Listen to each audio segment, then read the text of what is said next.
Hello everyone, my name is SceneEnters, and today we're playing some Call of the Dead on the new Zombies map pack in Black Ops. No, I'm just kidding guys, I'm not really SceneEnters. Apparently I can do a good impersonation of him, but I don't know. Anyway guys, look at this, Zombies map pack, really exciting. I give Robert England a little bit of a push down the slide there. I love this slide, it's pretty fun. But anyway, Zombies, very exciting. I'm pretty sure most of you would have played it by now, unless you have a PlayStation 3, in which case you're going to have to wait until next month. Which is kind of annoying, because I don't really know why these map packs are delayed by a month. Apparently it has some sort of deal that Microsoft put in place with the people at Activision. But yes, what are you going to do? You can't really help that. So we're jumping in here, partway through a game. I don't get very far. I was playing with some randoms. I didn't have my headset in, so I couldn't communicate, and I just went a little bit of a lone wolf on this outing. Didn't really have any sort of team communication of any sort, so I wasn't too surprised when we only made it to like round 11, or maybe even less. I'm not too sure. But the reason I'm uploading Zombies is because the world's ending, guys. Apparently the world's ending tomorrow. Saturday, the 21st of May, 2011. And I didn't even know about this. I didn't even hear about this until I watched the news for the first time in a while tonight. All these reporters showing all these people around the world preaching, you know, turn to God with your last moments on earth so you can be saved. And there was a few Facebook groups that have been made to celebrate this occasion. One I joined, well, it was actually an event. It was called Post-Rapture Looting, which I thought was quite funny. It has like 300,000 people attending it. It would be pretty funny if people actually went out onto the street and actually looted stuff. That would be kind of embarrassing if the rapture didn't actually happen. So I'm not too sure what it's meant to be, guys. Is the world meant to end like the movie 2012? Everyone, except John Cusack, dies? Or is it going to be that we're all going to rise up into heaven unless we don't believe in God and we're all left to our own devices here on planet Earth? But it's just interesting. I don't know what's going to happen. I don't think anyone does, and anyone who says they do know what's going to happen has some serious issues. But that's neither here nor there. Let's not get into discussions on metaphysics and theology and beliefs. You can believe what you want to believe, but I'm just going to stay out of it. But here's an interesting question, which also ties in very nicely with the zombie theme in this video, is so something like the Rapture or Judgment Day, the end of the world, the apocalypse, whatever. How would those people who survived or were left behind, would it be like in a movie? How would they survive? How would humanity as we know it continue? What would we get up to, I suppose? Would it be like in all these apocalyptic zombie horror movies? I will think briefly on the movie Zombieland, which I think is really good. And it will be like that, just small groups, you know, 3 or 4 people roaming the countryside, just moving on, finding petrol, food, clothing, warmth, whatever. And is that how it'll be forever? Just small groups of people roaming around? Or will everyone die? You know, how would society actually, you know, how would we handle the situation if there was like a zombie, you know, or virus outbreak? And I think a good indication would have been, if you guys remember, a few years back we had the SARS outbreak, and that turned out just to be a more aggressive version of the flu, but people were killed by it, but not so badly as, you know, people exaggerated it to be. Like they said that the SARS virus, you know, would spread and it would just kill everyone. It would be the new Black Plague of the 21st century or something like that. But it was kind of worrying because they knew about this virus, they knew about how it spread, and it seemed to just crop up all over the globe. And so I thought about it and I said to myself, well, if this was, let's suppose this was a virus that could kill a large percentage of the population, it would have succeeded incredibly well because SARS popped up everywhere.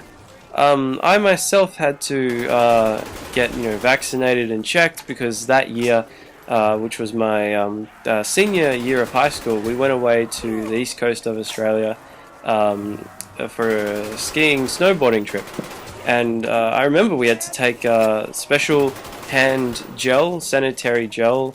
We had to wear face masks when we were in the airports, and it was all very crazy. It was very alarming how hyped up and crazy people were getting about this. And so it didn't seem to matter because people got what have I? Oh, sorry. I've just realized the whole time I've been saying SARS, I meant swine flu. My bad. Bit of a brain fart there, guys. The whole time, there was probably a lot of you back then who, when I said SARS, like, what the fuck is this guy talking about? SARS? What a dumbass. No, I meant swine flu. My bad. I meant swine flu. But anyway, so all these precautions, people were still getting swine flu. So if it had been a deadly airborne disease, a lot of people would have died. So it makes you think about sometimes how powerless we are as humanity, as we have evolved to control every aspect of our environment. It seems quite alarming that we can still be in situations where we have the potential to lose total control of how our lives may end. And so, do I think anything's going to happen tomorrow? Personally, no. But who knows?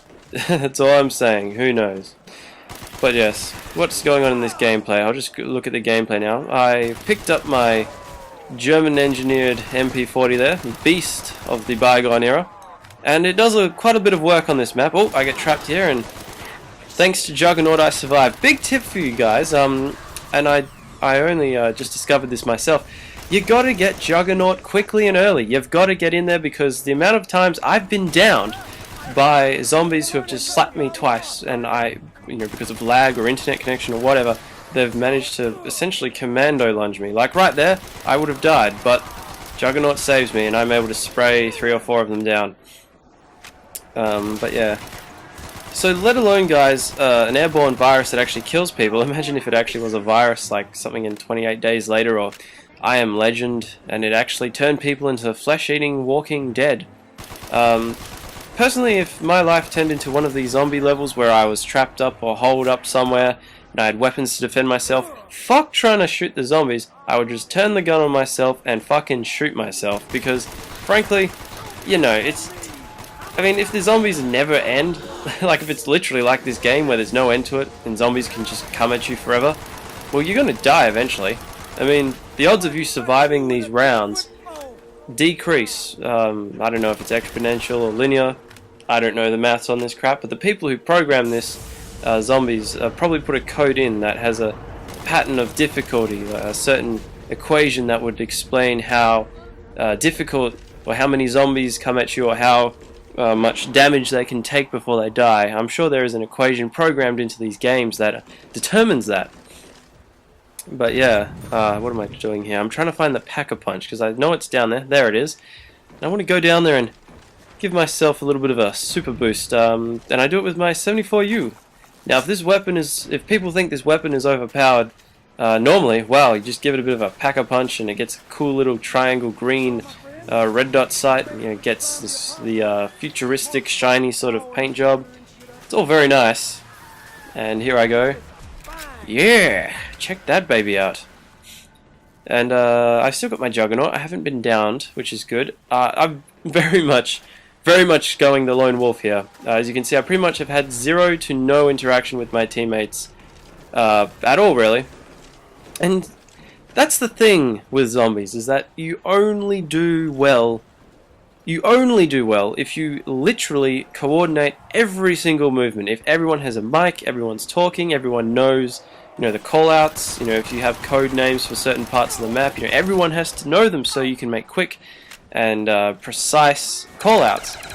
I mean, look at that gun just tearing through everyone. But yeah, you need to know what you're doing. You can't just blindly, surge through. And that's probably why we only made it to round 10 or 11 or whatever it was, is because we just weren't coordinating ourselves. And that's just how it goes.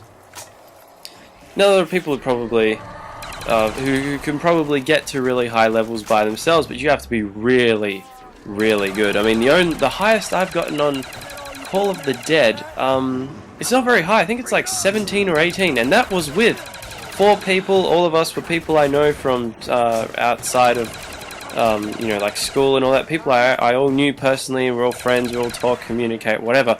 And we only got to like level 17 or 18. I don't know how I survived this engagement. I'm literally getting butt fucked from every direction by these zombies. But yeah, so that's Call of the Dead, which I think is probably the most difficult of all the zombie maps. And right there, I realize I don't have enough time to revive Sarah Michelle Gellar. So I'm like, I'll just move out of the way, but because there's a narrow corridor, she's blocking it. For some reason, I can't jump over her. And luckily, Robert Englund comes to my rescue. But now I've lost Juggernaut, so I can't get too close to these zombies now, and I'm quite aware of what danger we're in because we're boxed in here. It's a terrible spot to get stuck. But insta-kill comes and saves the day, and Robert Englund does what Robert Englund does best, and he slashes people. He's going to be haunting these zombies' dreams, guys. He's definitely going to be getting some work done. I'm amazed at how agile these zombies are. Look at that guy. He just jumped up like an 8-foot ledge. And, wow. It's just, I don't know. I don't know how these zombies' brains work. But yes, here's a little fun fact for you guys. I don't know where I saw this, but apparently, back in the days of World War II and Hitler and Nazi Germany, you know, all these Nazi zombie things, they come from, apparently, Hitler actually tried to resurrect dead soldiers, which just sounds stupid. But you got to really wonder about the you really got to wonder about the mental stability of someone who actually believes they can create zombies. And to be fair, this is at a time before zombies were in popular media. I mean, this is a time before popular media even existed. But if a man was actually coming up with an idea of The Walking Dead, and the idea of The Walking Dead's been around for millennia, but you know, for someone to actually go out and try to make their own Frankenstein monster to fight a war for them, it's just kind of weird. And you gotta wonder what the hell Hitler was thinking this whole time. But hey, it makes for great video games. I'm pretty sure that, what's it called? Wolfenstein? Wolfenstein has a bit of that crazy Hitler mythology to it, which is pretty interesting. Wolfenstein's a great game, by the way. And right here I pick up this goddamn death machine, and because I'm carrying the death machine, I can't sprint to get away from, what's-his-face, the zombie director, George Romero, and he's just given me quite a bit of a beating with his electric flail there, guys. And I'm probably the one time where you don't want to be holding a death machine, and I'm actually trying... Oh, I get rid of it, and I'm on the run now. We're coming towards the end here. We don't last too much longer. I pretty much knew as I was playing this that I was going to go down pretty soon, because you just get to that point where your weapons aren't as powerful, you're running out of ammo. It's just, you know, it's a big mess. It's a big mess. But hey, what are you going to do? So, recap. What have we discussed in this massive 15-minute long lecture of mine? What have we covered? We've covered metaphysics on doomsday prophecies and zombies and viruses and medicine.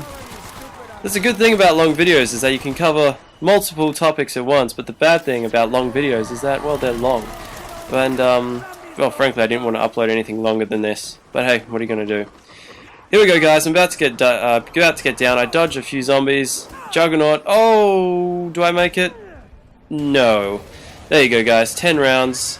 My name's Stealthcown. Feel free to like, favorite, subscribe, all that crap.